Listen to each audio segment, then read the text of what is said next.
بسم اللہ الرحمن الرحیم۔ السلام علیکم۔ اگر آپ رکھتے ہیں اسپین کے سفر کا ارادہ تو میں آپ کو بتانے والی ہوں بہت ہی اہم معلومات اسپین کے بارے میں۔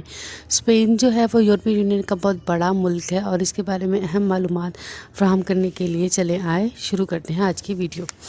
تو سب سے پہلے میں آپ کو بتانا چاہوں گی کہ اسپین جو ہے آلیو آئل کے لیے بہت مشہور ہے اور دنیا میں سب سے زیادہ آلیو آئل پروڈیوس اسپین کرتا ہے۔ دنیا میں جتنا بھی آلیو آئل یوز ہوتا ہے اس میں کا 44% آئل اسپین میں ہی پیدا ہوتا ہے۔ دوسرے نمبر پر میں آپ کو بتاؤں گی کہ انگریزی کے بعد اسپینش دنیا کی سب سے زیادہ بولی جانے والی زبان ہے، کیونکہ یورپ میں جو سب سے زیادہ آبادی ہے وہ اسپین کی ہے اور اسپینش جو ہے وہ بولی جانے والی سب سے زیادہ زبان ہے انگریزی کے بعد۔ تیسرے نمبر پر میں آپ کو بتانا چاہوں گی کہ اسپین کے رہنے والے ہر باشندے کے 2 سرنیم ہوتے ہیں۔ ایک سرنیم اس کا باپ کی طرف سے ہوتا ہے اور دوسرا سرنیم اس کا ماں کی طرف سے ہوتا ہے۔ چوتھے نمبر پر میں آپ کو بتاؤں کہ آج بھی اسپین میں بادشاہت قائم ہے۔ یو کے اور سویڈن کی طرح اسپین کا بھی بادشاہ موجود ہے جس کا نام ہے فلپ، اور یہ بادشاہ یو کے اور سویڈن کی طرح برائے نام ہے اور اختیارات سے آری ہے۔ اس کے کوئی اختیارات نہیں، صرف برائے نام ہے۔ جس طرح سے یو کے کی ملکہ جو ہے وہ برائے نام ہے اور ان کے پاس کوئی اختیارات نہیں، اسی طرح اسپین میں بھی یو کے اور سویڈن کی طرح بادشاہ موجود ہے جس کو علامتی طور پر بادشاہ کہا جاتا ہے، جبکہ اس کے پاس اختیارات نہیں ہیں۔ نمبر 5 پر میں آپ کو بتاؤں گی کہ پورے یورپ میں سب سے زیادہ بار اور کیفیز جو ہیں وہ اسپین میں پائے جاتے ہیں، اور یہ کیفے اور یہ بار جو ہیں وہ ہر دن رات کھلے رہتے ہیں، کیونکہ اسپین کے لوگ بہت ہی زندہ دل ہیں اور زندگی کو انجوائے کرنے والے لوگ ہیں، اور اسپین کے رہنے والے باشندے زیادہ سٹریس اور پریشانی اور سیریس نہیں لیتے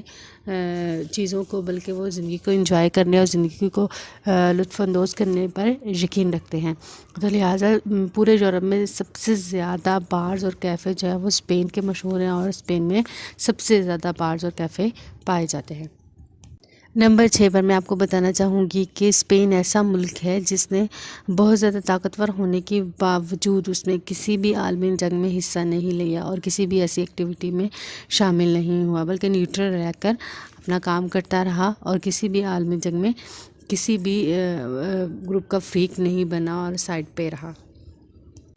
نمبر 7 پر میں آپ کو بتانا چاہوں گی کہ اسپین کے لوگ اگست کے مہینے میں ایک ٹماٹر فیسٹیول مناتے ہیں، جس میں سب لوگ اکٹھے ہو کر ایک دوسرے کو ٹماٹروں کے ساتھ خوب پٹائی کرتے ہیں اور خوب ٹماٹر ضائع کیے جاتے ہیں۔ ان کے لیے یہ فیسٹیول اگست میں منایا جاتا ہے اور بڑی اہمیت کا حامل ہے ان کے لیے یہ فیسٹیول،